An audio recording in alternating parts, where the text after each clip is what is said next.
Golcast no ar. E hoje a gente faz uma conexão direta com a terra da rainha. Vamos a Londres falar com a executiva brasileira que trabalha no mercado de futebol mais importante do mundo. Uma mulher que integra o painel de decisões da Federação Inglesa. Eu estou falando da Kate Bernardo. E eu sou a jornalista Eduarda Strebe. Está começando agora o Golcast, o podcast da GoManage que fala de futebol de um jeito diferente.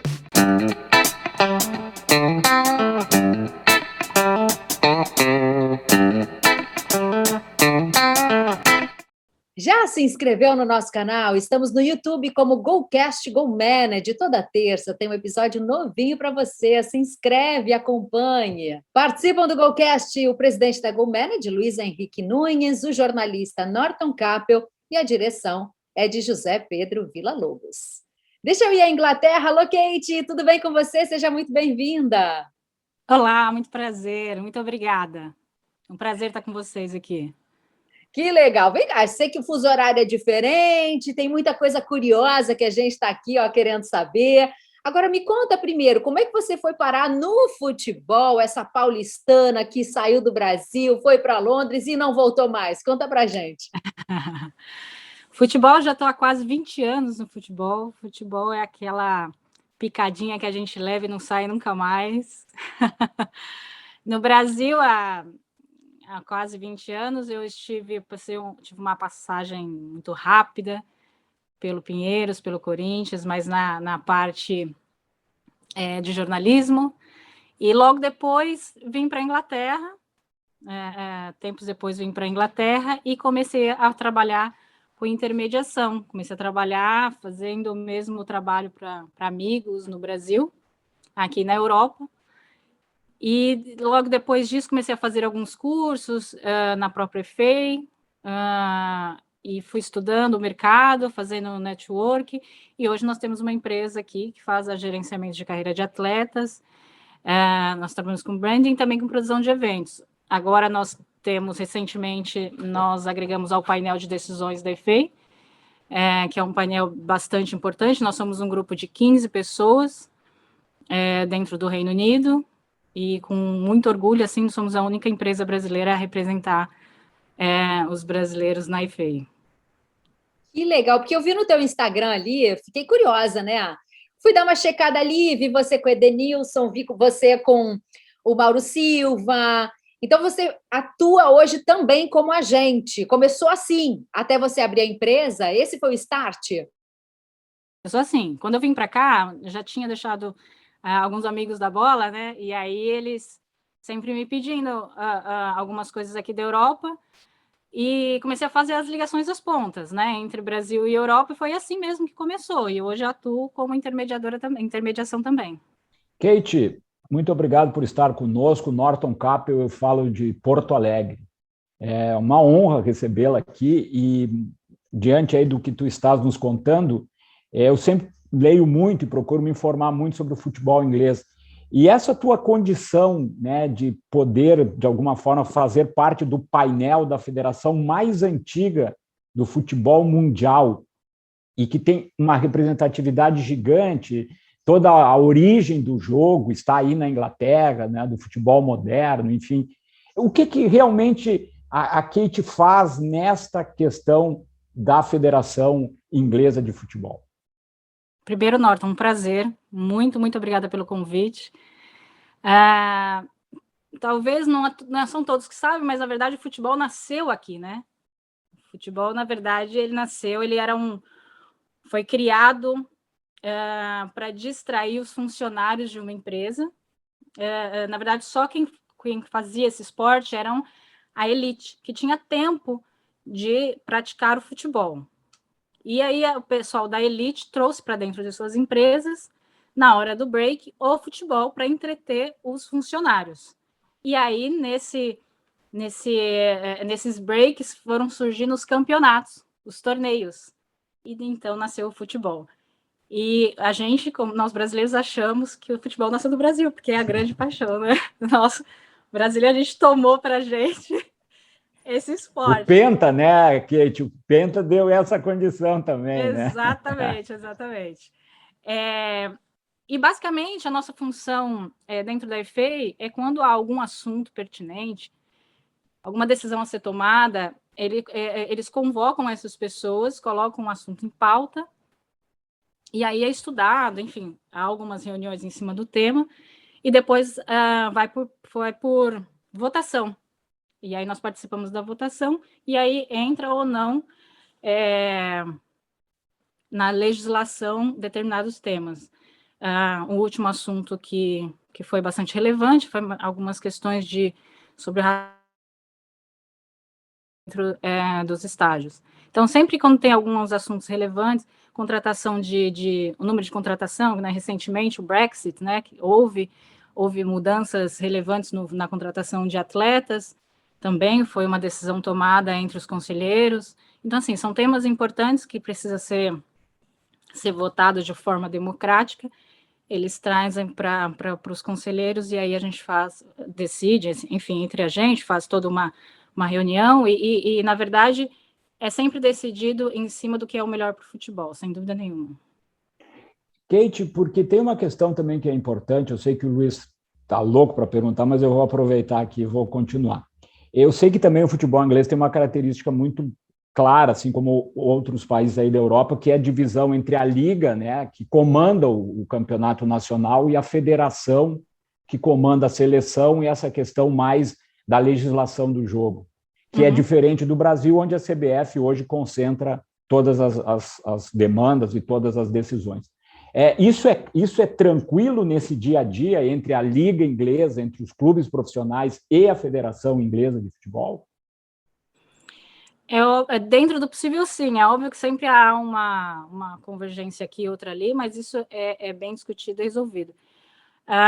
Eu acho que, de todos os episódios que eu participei, o que foi mais acalorado foi mesmo as decisões pós-Brexit, onde os clubes ficaram com medo de ser prejudicados, enfim, por causa da Liga Europeia, e aí houve, sim, uma coisa mais acalorada. Mas, fora isso, é mais tranquilo, porque a FA, na verdade, ela trabalha baseado para o melhor futebol inglês, independente qual é a decisão que eles vão tomar. Nem sempre eles tomam a decisão que a FA gostaria de tomar.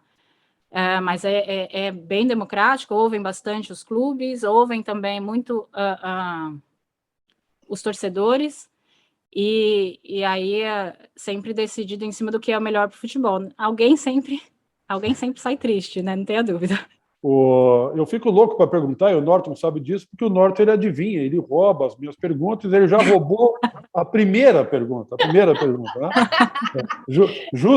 Justamente eu ia perguntar desta relação da FA com a Premier League, né?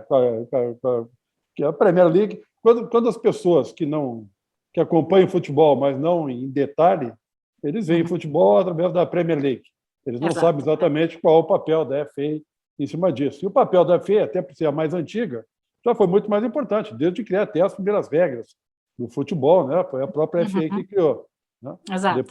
Depois, desde 1950 e alguma coisa, que já é a International Board. E a minha pergunta é exatamente nisso, nessa relação de FA com a Premier League e com aqueles clubes, né? Porque se existem decisões, como é que eles tratavam essa questão do conflito, se os clubes da Premier League eles são obrigados a seguir exatamente tudo que é decidido pela FA, eu ia nessa questão que o Norton colocou, porque eu imagino que não seja uma coisa tranquila.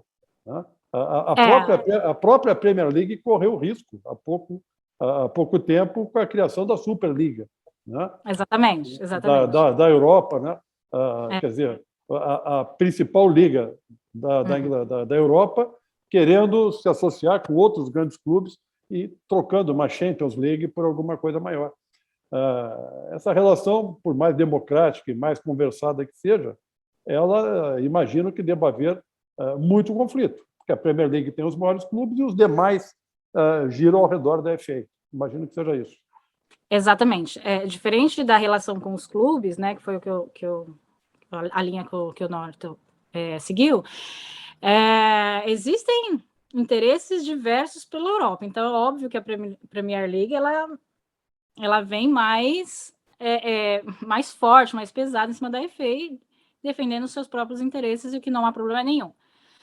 A Superliga, na verdade, ela foi criada justamente porque os clubes ingleses estavam muito inseguros em relação ao Brexit. Eles estavam, como não houve alguns acordos ainda estão em acordos, na verdade, o que seria do futebol inglês após o Brexit, ainda não tinha acordo, como ainda não tem um acordo ainda definido. Então, os clubes, obviamente, se sentiram apreensivos, inseguros, e aí fizeram essa Superliga e tal, que não foi para frente, mas, na verdade, isso já estava escrito que não ia muito dar certo, né? Já estava predestinado a não funcionar. Tudo que a FA faz é tentar manter o acordo entre a FA e a Premier League, né? Sempre tentando manter. Agora, a gente não pode negar também que há sim uns conflitos de interesse. Já não é mais a mesma coisa de quando o Reino Unido fazia parte da União Europeia. Muitas coisas mudaram, então isso há um conflito muito grande, não está nada definido, não tem nada ainda resolvido, ainda estão em acordo.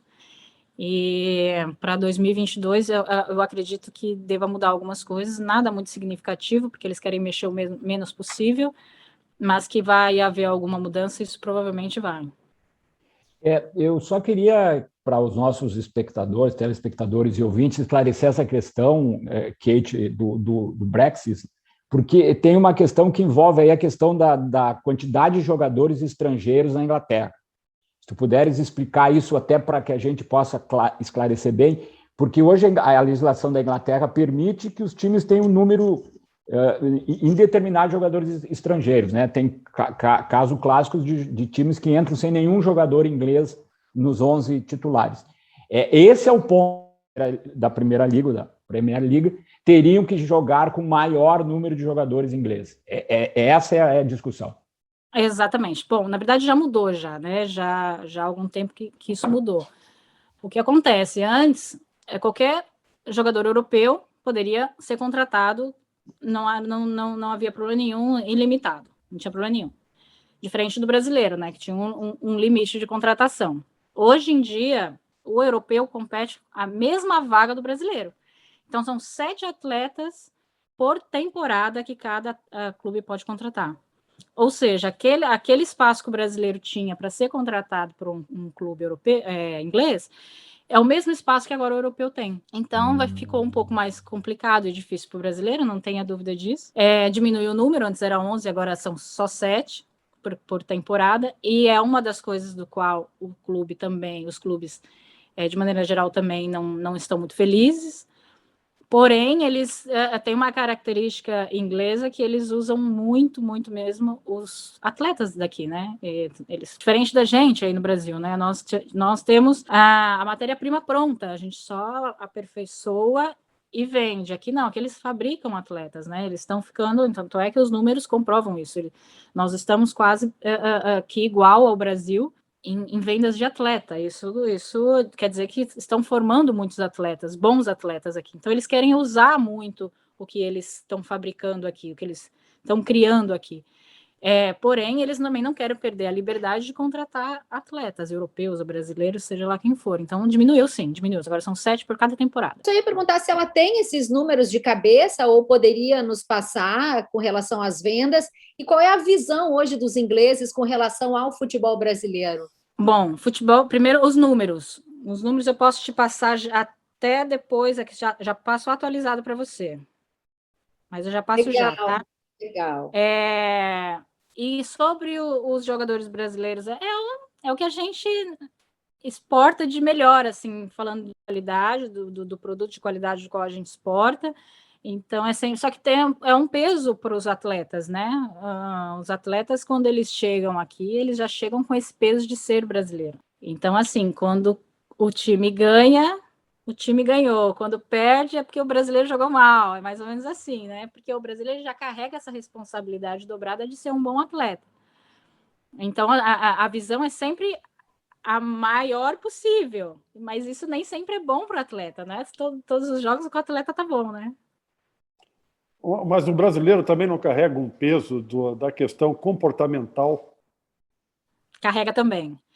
Carrega, mas por incrível que pareça, o brasileiro, quando ele está fora, ele se comporta um pouco melhor. Não sei se é por causa da cobrança, né, que aumenta, enfim. Não, mas isso é brasileiro como regra, não precisa ser jogador de futebol. Não, brasileiro como regra. Brasileiro viaja e joga papel no lixo. O brasileiro sai na rua aqui e joga na rua. Joga na calçada, é diferente. É verdade. Não, então, mas aí o brasileiro, quando ele sai do Brasil, ele tende a se comportar melhor. Entendeu? Porque tem medo. Tem medo de ser punido, né? Tem medo de ser punido. Exatamente. Como a punição aqui é mais severa e não tem jeito, não tem acordo, tende-se a se comportar melhor. Dói no bolso, né? Aí... O que eu ia te perguntar antes é o seguinte, essa mudança aí, essa redução para 7 jogadores, se deu por conta da saída da Inglaterra da Brexit, comunidade europeia. Exatamente. Né? E aí os europeus são necessariamente estrangeiros, os demais europeus. Antes eles eram da comunidade europeia. Tu falaste que a Inglaterra hoje ela forma quase tantos jogadores quanto no Brasil. Mas os clubes fazem pressão para poder contratar cada vez mais jogadores de fora. Ou seja, qual é a principal razão de formar tantos jogadores?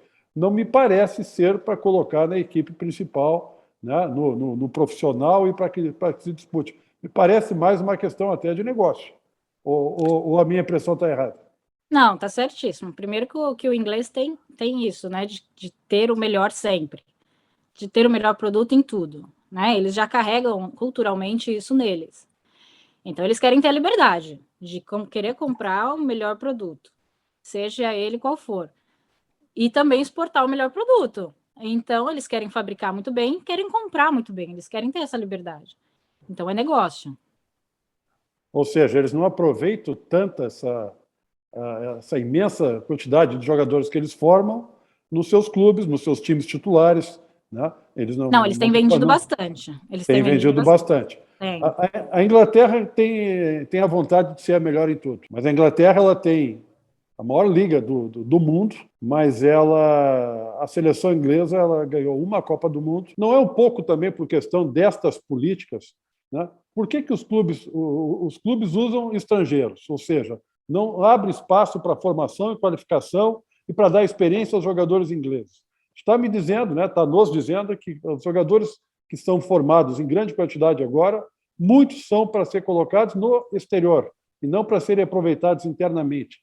Tu que trabalha tão dentro da federação, que é uma pesquisadora da federação, não existe vou usar a palavra conflito de novo, não existe um conflito em relação à seleção, ao desenvolvimento da seleção inglesa, e para que a Inglaterra possa ganhar títulos mundiais como os seus clubes ganham na Champions ou em outros campeonatos?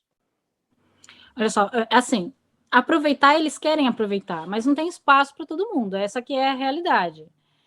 Mas eles aproveitam, têm aproveitado e têm buscado aproveitar cada vez mais os atletas. Eu tenho um filho que acaba de fazer 14 anos e, por exemplo, está na base do Chelsea. Eles está fazendo a formação lá, então assim, eu acompanho de perto toda essa formação e a intenção deles nunca é vender o atleta, nunca é, sempre aproveitar, inclusive para a seleção inglesa, porém a Inglaterra tem a maior liga, porém é um país pequeno, não tem como aproveitar todos, então necessariamente eles partem para o negócio em seguida. Então, mais por conta disso do que por uma intenção de querer só exportar, entende?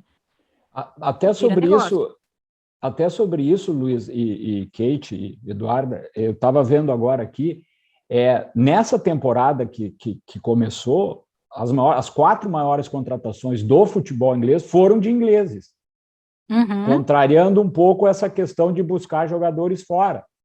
Que talvez seja até um reflexo dessa nova geração de talentos do futebol inglês, que não, o Luiz citou que não ganhou a Copa do Mundo, que foi finalista da Euro em Londres e para decepção dos londrinos de toda a Inglaterra, perdeu a casa. Mas esse resgate dos jogadores ingleses me parece muito claro por essa questão de que, né, dos 10 maiores contratações, as 3 foram de jogadores ingleses, né, dentro da Inglaterra, do Aston Villa para o City, com o Grealish, o segundo foi o Lukaku, que veio da Inter de Milão, depois mais 2 jogadores ingleses, um voltando, que é o Sancho, né, voltou do Borussia Dortmund para a Inglaterra, para o Manchester United, e um outro jogador também inglês para o time inglês. Então, é mais ou menos, acho, isso ilustra essa nova realidade do futebol inglês, né? Uma retomada da valorização do... Até porque é uma geração muito boa, né, Kate? É uma geração muito boa essa. Exatamente. E perdeu em função de um gol, de um chute a gol, de um pênalti mal batido, de um menino que é jovem, tem 18 anos de idade e foi jogar no profissional. E todo mundo caiu em cima, e o que a federação e os clubes fizeram? Apoiaram e mantiveram ele no profissional, e torcida sabe como é que é, não gostou muito, mas a valorização é muito, muito importante. Eles veem como uma coisa assim, muito, muito importante, para ser longevo até, né? Porque senão acaba que vira a dança das cadeiras. Se eles não começarem a fazer isso e cuidar dos próprios atletas, né? Só fabricar e vender talvez não seja tão interessante. Eu acredito sim que acontece deles venderem e ter um número tão próximo do Brasil quando estão tendo, mas por uma falta de espaço mesmo, não por desvalorização, não. Gente, você falou do apoio, desculpa, Norton, você falou aí do apoio ao menino. Isso se reflete em ações? De que forma isso é feito? Eu achei bacana, né? Porque a gente está falando de um jovem aí com futuro pela frente, que daqui a pouco pode até, né, escolher um outro caminho. Sim, no dia, enfim, foi, obviamente a torcida ficou bastante inflamada, e rede social, e aquele negócio todo, e aí veio o clube, veio o próprio time inglês e a FA, e foi contra a partida. Não, nós apoiamos, e faziam posts, e fizeram homenagens, e tinham propagandas. Ele fez propaganda para a FA, falando sobre o que tinha acontecido, sobre talvez uma inexperiência, enfim. Então eles foram contando a história dele para, de alguma maneira, tentar inverter aquilo que a torcida estava falando sobre ele, e deu certo. Fizeram várias homenagens para ele durante o decorrer, e fazem até hoje, agradecendo a participação dele na seleção e tal, e muito provavelmente ele será escalado para os próximos jogos, não tenho dúvida. Kate, estou tentando me lembrar aqui, ele bateu, foi o último pênalti? Teve uma questão de racismo muito forte, né? Que Exato, foi um problema também. de racismo, né? Era um jogador jovem, de cor, e que errou o pênalti. Teve toda uma questão de racismo. Pois é, porque colocaram, né? Se ele estava numa decisão batendo um dos 5 pênaltis, é porque certamente ele é bom jogador, senão não estaria na seleção. É bom batedor de pênalti, senão não seria um dos 5 escolhidos. Mas me parece que houve aí um erro estratégico de colocar o menino para bater o último pênalti. Né? Exato. Talvez imaginando que o último fosse já resolvido. Né? Mas não, era um pênalti decisivo. Para o menino jovem. Colocaram uma carga adicional, um peso maior em cima dele. Exatamente. É isso. E a questão do racismo também pegou bastante forte, é sempre muito bem trabalhado, mas a gente sabe que o mundo aí está lutando contra o racismo, homofobia no futebol, e seguimos aí na luta. Até teve iniciativas que eu achei muito, muito legais, os jogadores se ajoelhar, né, no começo de todos os jogos aí na Inglaterra, o trio de arbitragem também se ajoelha. Foram atitudes, né, que mostraram para o mundo, né, uma questão muito forte nessa luta antirracista, né? Foi um exemplo, né, que até foi seguido por outros países, enfim, que mostra esse engajamento aí na questão, né? E funcionou bem porque o reflexo nas redes sociais diminuíram bastante os ataques com ele. Mudando um pouquinho de assunto, aproveitando esse muito bem tratado, a questão do racismo, porque a Inglaterra, há alguns anos atrás, tratou muito bem outra coisa que a gente sofre terrivelmente aqui no Brasil, que é a violência das torcidas, né? Principalmente das torcidas organizadas. E as torcidas na Inglaterra eram as mais violentas do planeta, né? No tempo dos hooligans, né? E era incrível aquilo, né? E hoje é um dos locais onde a gente tem os estádios com melhor comportamento, mais civilizado. Não se tem notícias, mesmo que haja um caso ou outro, né, de briga, porque é do ser humano isso, mas isso foi muito bem tratado.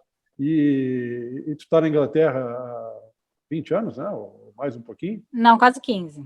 15 anos. Talvez tenha pego um pouco disso, né? Desse tratamento e dessa mudança toda que houve, que conseguiu resolver e que aqui nós não conseguimos resolver. Talvez essa experiência aí seja importante compartilhar com a gente aqui, para aprender isso também. Penalidade. As coisas só funcionam se houver penalidade. Se for impune, Simples não assim. adianta. Simples assim. É simples. É isso, gente. É isso. É impor aquilo que foi decidido. O que foi decidido? Qual é a lei agora? Não pode isso, não pode aquilo, então não pode. Acabou, não pode. Não pode para o José, não pode para o João, não pode para a Maria, não pode para ninguém. Não pode. E cumprir, faça-se cumprir a lei. Não tem segredo. Cumprir a lei. Não pode dar brecha. Cumprir a lei com uma pena severa, né? Severa. Severa. Teve briga. Né? Tem câmera para tudo quanto é lado. No Brasil também não é diferente. Os clubes têm câmeras. Puniu. O fulano brigou, o ciclano arrumou briga, fez isso, fez aquilo. É eliminado, não pode participar. 5 anos, 6 anos, 10 anos, não pode. Vai depender da gravidade do que ele fez. Tem muito torcedor aqui que é banido, não pode assistir jogo, nunca mais na vida. Então, aqui a tendência sempre é aliviar, né? Com o tempo, né? Há uma discussão agora de uma punição que houve, que dizer, mas já foram 2 ou 3 jogos, libera. Sempre tem, libera. E aí vai tem lá quem libera, né? E tem quem libera. E tem quem libera. A pessoa que pede é muito importante, então a pessoa libera. E aí vira um problema. Agora, isso aqui que eu tenho uma curiosidade. Só sobre essa questão, Kate, desculpa, mas essa questão da punição é importante. Dentro dessa questão, quem pune é a Liga Inglesa ou é a FA? Ou é a Federação? É a Federação. Aí entra a Federação. Entra a Federação e o governo inglês. São as duas coisas, porque aí é crime. Crime é governo inglês, decisão é FA. Então, entre os dois.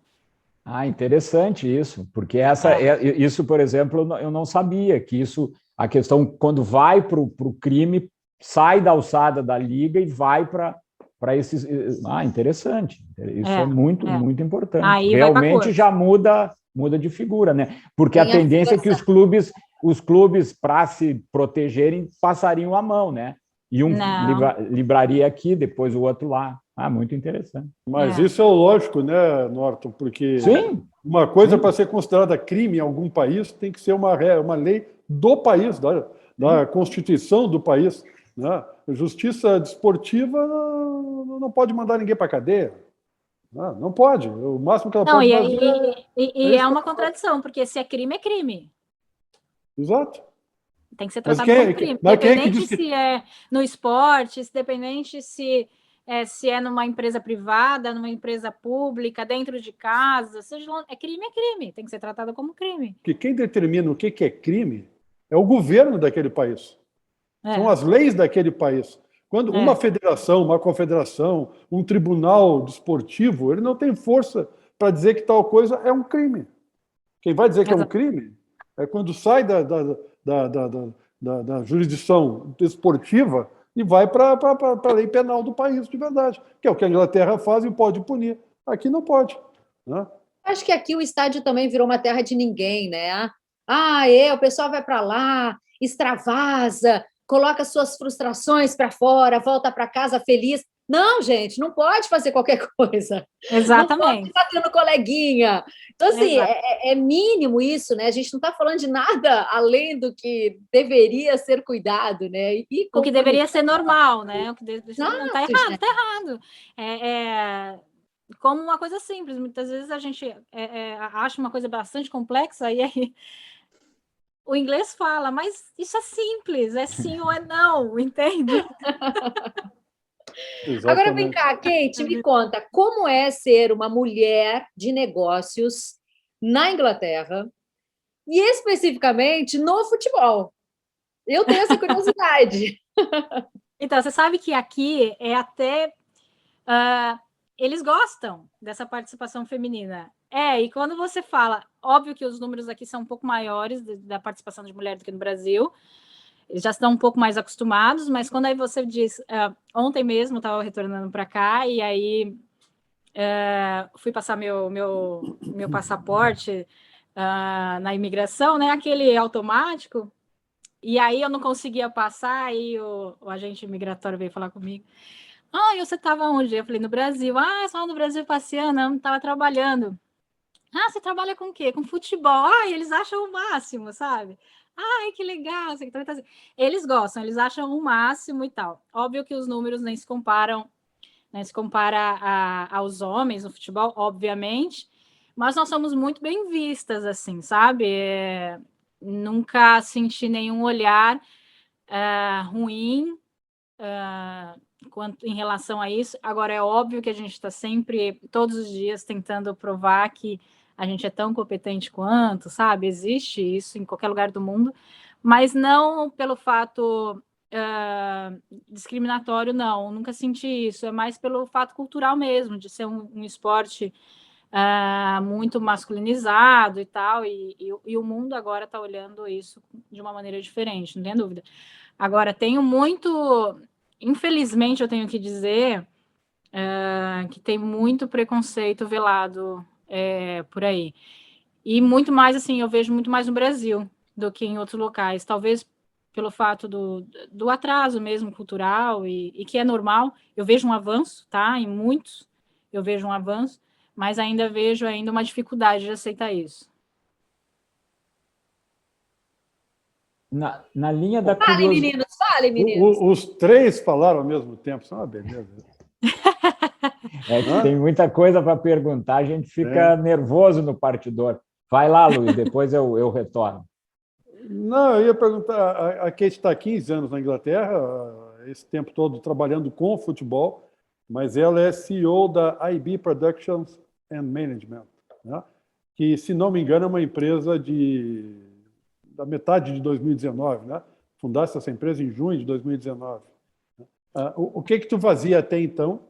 Ou se tu trabalhava para alguma entidade especificamente, para a EFEI ou outra, e o que te motivou a abrir a IB, e se ela também trabalha com futebol ou com outras coisas, né? O porquê porquê da abertura dessa empresa e os objetivos que ela tem na Inglaterra. Então, a IB, na verdade, ela já funciona já há alguns anos, porém ela se tornou limitada em 2019, e aí que aparece para o sistema inglês, né? Então, já há algum tempo já que a gente já trabalha com ela. E, desculpa, você perguntou o quê? Qual era a função? O que a gente trabalha nela? Não, é que eu fiquei com a ideia que ela existia apenas a partir da metade de 2019. Então, o teu trabalho, né, durante quase todos esses 15 anos, e aí, de repente, você abre uma empresa, e qual os objetivos, o porquê desta empresa, o que ela faz exatamente. Né? Sim, trabalha com gestão, com produção, com gestão, está no nome, né? Exato. Então, aí eu te falei, ela se tornou uma limitada em 2019, mas antes disso a gente já trabalhava com essa empresa. A IB nasceu de Isabela Bernardo, minha filha de 15 anos, eu tenho 3 filhos, e ela é a filha do meio. Isabela é uma modelo aqui na Europa, ela faz bastante campanha assim, para grandes nomes, assim, Versace, Adidas, Nike. E nós abrimos essa empresa no intuito de gerenciar carreiras, inclusive a dela, a princípio, né? E foi muito bem. E como eu já trabalhava com futebol, então comecei a fazer o gerenciamento de carreira de atletas através da empresa. E depois disso, em seguida já veio a produção de eventos corporativos, esportista. E também a gente também trabalha com branding por causa da Isabela, né? Para trabalhar com tantas marcas, nós acabamos também abrindo esse leque aí de trabalhar com branding, onde a gente traz as marcas aí para eventos, enfim, para os clubes, para atletas. Mas a IB também trabalha com futebol, também trabalha com clubes de futebol. Na verdade, a gente não trabalha diretamente com os clubes, né? A gente trabalha com os atletas, mas temos uma ótima relação com os clubes, até pelo fato da nossa ligação com a EFA, a gente também não pode trabalhar para os clubes. Era exatamente isso que eu gostaria de ouvir como curiosidade. Eu fui fazer uma pesquisa e Londres é uma das cidades com o maior número de clubes do mundo, talvez a maior, equiparada a Buenos Aires, né? A Grande Buenos Aires e a Grande Londres. Pela minha pesquisa, atualmente, nas 4 divisões da Inglaterra, tem 16 clubes de Londres e da região metropolitana de Londres. Como é que é esse dia a dia frenético numa cidade que tem tanto clube, tanto jogador, tanta atividade, tantos torcedores, né, de clube de bairro, de clube internacional? Como é esse convívio, essa vida londrina no futebol? Essa é uma curiosidade que eu tenho. A gente falou com um colega de Liverpool num Golcast aqui sobre marketing, mas Liverpool é dividido, né, azul e vermelho. Londres não, Londres é uma efervescência de times. E também, se tu puderes nos revelar, qual é o teu time em Londres, desses 16 ou 17 ou 20 times de Londres? Eu devo torcer para o time do filho, pô, é o Chelsea. Exatamente. Bom, eu acho que ela é corintiana no Brasil e ela é azul na Inglaterra, preto e branco no Brasil. Isso dá uma mistura meio esquisita, mas dá. Eu acho que é isso. Que bom que já está no meu perfil, mas muito bom. É isso mesmo. O Brasil, eu sou corintiana, aqui eu sou Chelsea. Não podia ser outro, né? Tu viu, Norton? Sentiu, Duda? Somando os 2 clubes da azul, preto e branco. Eu vi onde tu queria chegar, eu vi. E sobre as torcidas, é uma bagunça organizada, né? Porque é bastante gente, bastante clube, vira uma bagunça mais organizada. Eles respiram futebol. Aqui na Inglaterra, eles respiram futebol. Então, assim, aonde você for aqui em Londres, você vai estar respirando futebol. Você vai no pub, vai estar passando o jogo. Não tem jeito, eles vão estar postando, eles vão estar fazendo quiz, eles vão estar falando sobre futebol. Você vai para o cinema, vai ter algum folheto falando sobre o jogo que vai passar. As propagandas de TV a cabo são sobre os melhores canais para você assistir os jogos. Então, assim, é o tempo todo futebol. É um local onde se respira futebol. Que você vá, que não tem um torcedor, você vai no açougue, tem uma camisa pendurada de um jogador. Então, assim, é muito legal. Assim, a gente que trabalha com isso, está o tempo todo em contato com essas pessoas, é bom demais. E quais os jogadores que estão fazendo sucesso aí, aqui do Brasil? Arthur, tô brincando. O teu filho? Eu digo dos brasileiros aqui que chamam a atenção aí no momento. Nada. Olha, quem tem feito um bom trabalho aqui, no Everton, inclusive, é o próprio Richarlison. Tem feito um bom trabalho aqui. Sabe? Tem se destacado bastante, a torcida gosta muito dele, muito mesmo. É um menino de grande ascensão. É o que eu vejo, assim, hoje é o que eu vejo com maior ascensão aqui na Inglaterra. Se eu fosse torcer para algum clube da Inglaterra, eu ia torcer para o Rivaldo. Eu ia torcer para 2. Eu tenho um grande amigo que é o inglês, e ele é exatamente tudo isso que tu disseste agora. Ele é doente, fanático para o futebol, sabe tudo de tudo. Exatamente. E ele está vivendo um dos melhores anos futebolísticos da vida dele, porque ele é torcedor louco do Brighton. E ele diz que é o 3º ano do Brighton na primeira divisão e é o primeiro que ele não está lá embaixo correndo o risco de voltar para a segunda divisão, que ele está tranquilo. Está em 7º lugar, está fazendo uma bela temporada o clube. Mas eu gosto muito do Liverpool, né? Liverpool é um bom clube. É um bom clube. É o rival do Everton, onde tem um goalkeeper, um goleiro que jogou num clube que eu gosto muito e que eu tenho boa relação com ele, inclusive fora de campo. Então, tem bons exemplos aqui, tem bons exemplos. Já eu sou rival da Kate, porque o meu time em Londres é o Arsenal. E eu vou explicar por quê. Eu entendi um pouco da minha paixão pelo futebol lendo o livro Febre de Bola, do Nick Horby.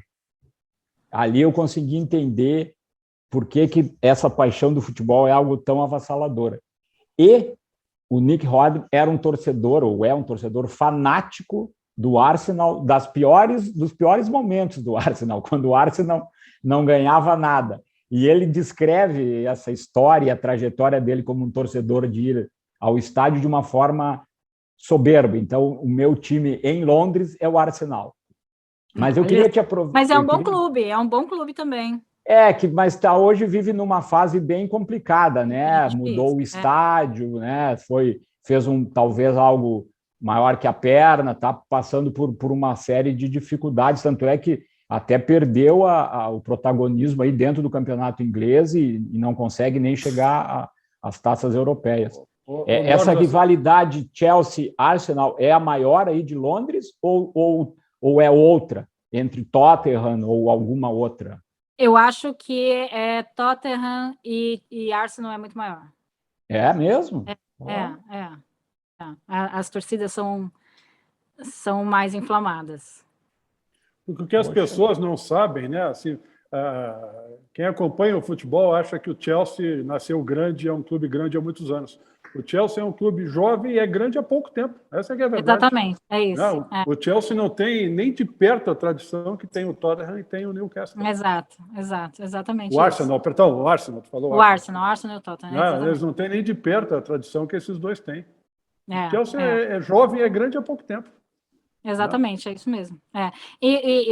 O Chelsea também tem uma característica muito legal, que é uma torcida jovem também. E com isso tende a ser um pouco mais flexível, né? Porque os torcedores já mais velhos, eles são muito inflamados. Eles são muito... Já os mais jovens já olham com um olhar mais esportista e tal. Aceitam mais a derrota, um pouco melhor. Há uma diferença nessa característica de torcedores. Tu quer um exemplo do mais velho e do mais jovem, desse fanatismo? O pai desse meu amigo mora até hoje em Brighton. Esse meu amigo está morando aqui no Brasil. Mas ele, cada 2, 3 anos, está num lugar do mundo que ele é casado com uma diplomata. Que o pai dele mora ainda numa casa em Brighton, que era uma casa de 2 andares, e quando subia a escada para o 2º andar, tinha uma janela, e a janela estava vista para o estádio do Brighton. Eles eram fanáticos. Né? E aí, quando demoliram o estádio do Brighton, disse que era uma obra antiga, bonita, mas era antigo, né? Quando demoliram, que botaram abaixo o estádio, o pai dele mandou botar uma parede, fechou a janela, porque nunca mais eles são assim mesmo. Nunca mais conseguiu passar subir a escada, olhar a janela e não ver o estádio. Então, sabe o que ele fez? Ele ficava triste, então ele mandou fechar, botou uma parede, botou um concreto. Assim, agora ninguém enxerga mais o que tem lá. Mas é nesse nível, é exatamente assim. E agora tem um estádio novo, né, que é o Amex, né, Arena, bonito, moderno, e eles não olham para o estádio. Não, e eles não aceitam, Kate, aproveitando essa questão e até esse teu conhecimento aí sobre marketing e essa questão, a gente admira muito aqui como os clubes ingleses tratam e fazem a sua relação de marketing e aproveitam o marketing junto aos torcedores, junto aos sócios e até como uma projeção mundial dos clubes. A gente teve a oportunidade de assistir documentários fantásticos sobre o Tottenham Hotspurs do próprio Mourinho, o City do Guardiola, o Sunderland, né, que é um time que tinha uma tradição e que hoje está na 3ª divisão, mas que os torcedores têm uma paixão incrível pelo clube. E esses documentários entraram na vida cotidiana desses jogadores e tudo mais. E agora a notícia, uma das novidades do futebol inglês, é que 2 atores de Hollywood compraram um time da 5ª divisão do futebol inglês, justamente para misturar ficção e realidade, mostrar o dia a dia do clube, fazer com que o clube apareça, e nessa largada o clube já passou a ser patrocinado pelo TikTok, já passou a vender 8.000 camisas, aumentou o número de sócios e possivelmente vai trilhar um caminho de sucesso. Essa efervescência do futebol aí, como é que se aproveita quem que está diretamente vinculado ao trabalho? Tu aí, o teu caso, como se aproveita isso? Primeiro que é fenomenal, né? Porque imagina, o que eles fizeram? Eles pegaram toda a história do clube e montaram como se fosse um jogo de videogame. para atrair e fidelizar aqueles que vão ser futuros sócios do clube, né? Que são as crianças.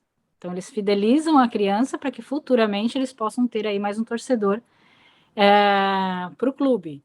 Eles pensam longevo, né? Então, eles foram justamente na veia, né? Que são as crianças. O que favorece para mim são as marcas quererem estar no clube. Então, as marcas contatam a gente e a gente, então, busca o que o cliente está buscando. O que o cliente está buscando? Ele quer aparecer aonde? Ele quer aparecer no clube? Ele quer aparecer numa propaganda do jogo? Ele quer aparecer somente nas redes sociais, em todas as plataformas digitais do clube? Ele quer aparecer somente para um determinado atleta? E aí, quanto mais notoriedade tem o clube nessas ações de marketing, mais isso gera ações para a gente dentro da empresa. A gente, então, toda vez que tem uma notoriedade grande em um clube, as marcas nos procuram e aí a gente encaminha conforme a necessidade de cada um deles. Então, isso para a gente é bem legal, bem importante. Muito bom. E dá para ganhar dinheiro aí em Londres? Dá para fazer uma caixinha boa, um pão pé de meia? Ou é só relação mesmo? A gente trabalha bastante e o custo de vida também não é pequeno, não. Eu imagino. Duda, se o dólar está alto, se o euro está mais um pouquinho, Libra, então, pelo amor de Deus. Muitas marcas interessadas, dá para comprar um bom vinho, já está valendo. É verdade, se dá para jantar e tomar um bom vinho, já está valendo, né? Não é, Kate? As coisas boas da vida, as boas relações. Então, tá tudo certo. Agradecer, então, tua participação aqui com a gente, Kate. Uma simpatia. Sucesso aí para ti, viu, em Londres. Eu que agradeço imensamente a todos vocês. Foi um prazer estar com vocês. Fico disponível para o que vocês precisarem. Quando vierem a Londres, por favor, me contate. Vamos tomar um vinho, vamos sair para jantar e vamos conversar mais, que a conversa foi muito boa. Eu quero saber se tu vai servir aquele vinho que está no teu Instagram. Tá fechado, já tá combinado. Opa! Aquele? Partiu Londres! Esse foi o nosso GoCast, que maravilha! Hoje com a Kate Bernardo, essa executiva que está lá em Londres. Gente, foi um prazer. Esse é o nosso GoCast, o podcast da GoManage, que fala de futebol de um jeito diferente. Já se inscreveu no nosso canal? Estamos no YouTube como GoCast GoManage. Toda terça tem um episódio novinho para você. Esse é o GoCast. Um beijo e a gente se vê.